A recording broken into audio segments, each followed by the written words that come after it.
안녕하십니까. 목회데이터 연구소 지용군입니다. 오늘은 목사님들이 설교 주제로 많이 사용하시는 행복에 대한 그런 데이터를 좀 갖고 왔습니다. 우리나라가 굉장히 경제 강국인데도 불구하고 행복도는, 우리 국민들의 행복도는 전 세계적으로 이렇게 낮은데요. 데이터를 좀 먼저 소개하고 행복에 대한 여러 가지 것들을 좀 말씀드리도록 하겠습니다.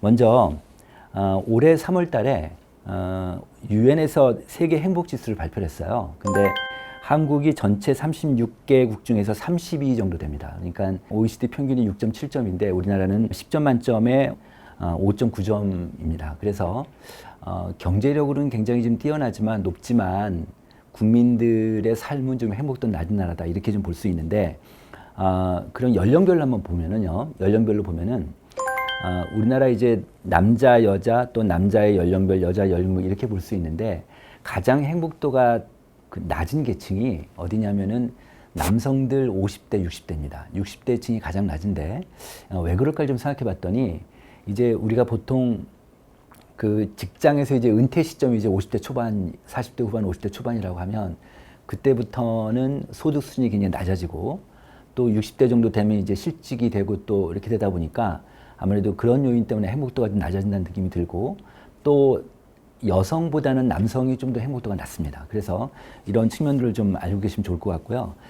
이번에는 이제 우리나라 이제 행복 취약층이라는 게 있습니다. 그러니까 행복 지수를 갖고 행복도가 낮은 계층이 어딘가를 좀 봤더니 현재 평균보다 불행하며 미래도 희망적이지 않다라고 생각하는 우리 국민이 23%니까 4명 중에 1명꼴 정도 되고, 그 다음에 이제 맨 오른쪽에 보시면 현재 괜찮고 미래도 대략 괜찮다, 57%. 그러니까 어느 정도 행복한 사람이 한 57% 정도 되고, 그 다음에 이제 현재 평균보다 불행하지만 그래도 미래는 희망적이라고 생각하는 사람이 18%. 그러니까 현재도 불행하고 미래도 불행할 거라 생각하는 사람이 23%나 되는 거예요.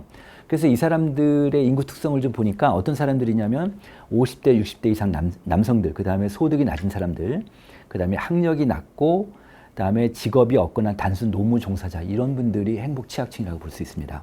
그래서 제가 지금까지 말씀드린 걸 갖고 아마 느낌이 오셨겠지만, 이 행복도에 가장 크게 영향을 미치는 요인이 뭘까 보면 우리나라는 단연 소득 수준입니다. 그러니까 자기가 얼마나 소득을 갖고 있는가에 따라서 행복도가 굉장히 크게 영향을 받게 되는데, 특히 이제 현재 행복도와 상관관계를 봤습니다. 예를 들어서 소득, 그 다음에 지금 현재 직장을 갖고 있는 고용 여부, 가족들과의 관계, 주거 형태, 사회적 관계, 이런 걸 봤더니 지금 현재 행복도에 가장 크게 영향을 미치는 요인이 바로 소득 수준이었습니다. 소득하고 소비.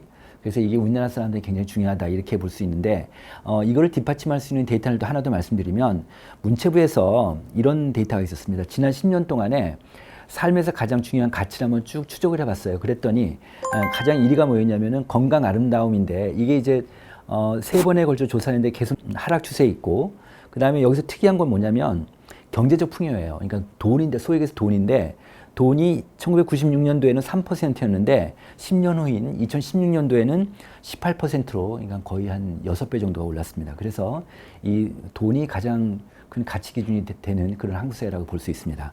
그러면 어떻게 하면 행복할 수 있을까? 이걸 한번 좀 생각해 볼 수 있지 않습니까? 그래서 보면은 먼저 종교별로 보니까 개신교인이 삶의 만족도가 다른 종교인 또 무종교인보다는 가장 높아요.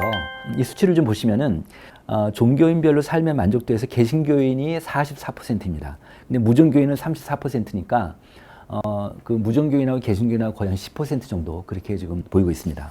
그 다음에 또 하나는 뭐냐면 그 다음에 이제 웃음 있지 않습니까? 웃으면 행복하다, 웃으면 복이 온다, 이런 얘기가 있는데, 이런 데이터가 실제로 있습니다. 예를 들어서 하루에 한 번도 웃지 않은 사람이 있겠고, 또 하루에도 여러 번 웃는 사람이 있을 텐데, 이 데이터를 갖고 봤더니 하루에 한 번도 웃지 않은 사람의 행복 지수가 43점인데 하루에 6번 이상 그래도 많이 웃는 사람이죠. 6번 이상 많이 웃는 사람이 66점이니까 큰 차이가 납니다. 그래서 아무래도 행복한 사람일수록 많이 웃는다, 이렇게 볼 수 있겠고요. 또 하나는 뭐냐면 스마트폰 사용 여부인데, 스마트폰을 좀 1분에 한 번씩 계속 보는 사람이 있고, 10분에 보는 사람이 있고, 1시간에 한 번씩 보는 사람이 있고, 아예 안 보는 사람이 있는데, 아예 스마트폰이 없는 사람의 행복 지수가 57점이고요. 그 다음에 1분에서 5분 간격으로 보는 사람이 한 52점 정도 됩니다. 그러니까 스마트폰을 적게 보면 볼수록 행복 지수는 올라간다. 이런 데이터가 좀 있겠고요. 또 하나 뭐냐면 취미나 특기가 있는 사람이 있고 또 없는 사람이 있는데 취미 특기가 있는 사람이 62점.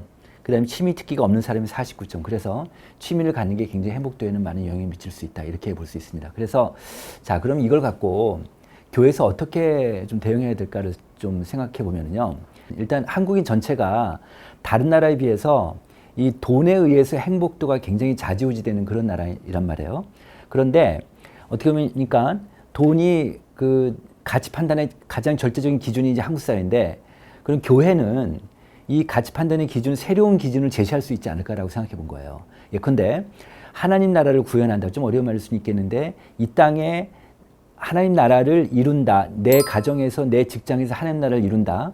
이웃 사랑한다. 이런 활동이나 이런 행위들을 통해서 행복을 찾을 수 있다는 걸 교회에서 가르치고 또 교회에서 경험하게끔 해주는 게 굉장히 중요할 것 같다. 또 하나는 예를 들어서 자기가 하고 싶은 것들이 있습니다. 예를 들면 뭐 등산을 좋아하는 사람이 있다든지 또 운동을 좋아하는 사람이 있다든지 어떤 사람은 교회에서 정말 성경 공부를 하고 싶은 사람이 있다든지 어떤 사람은 다른 사람을 위해서 기도를 해주는 중보 기도를 하고 싶은 사람이 있으면 이런 사람들과 이런 사람들끼리 동호회를 만들어서 또는 그 소그룹을 만들어서 그래서 이분들끼리 그런 활동을 통해서 행복을 추구하고 여기서 행복을 찾을 수 있다는 것을 교회에서 그런 기회를 제공해 주는 것이 굉장히 중요할 수 있겠다 이런 생각이 들었습니다.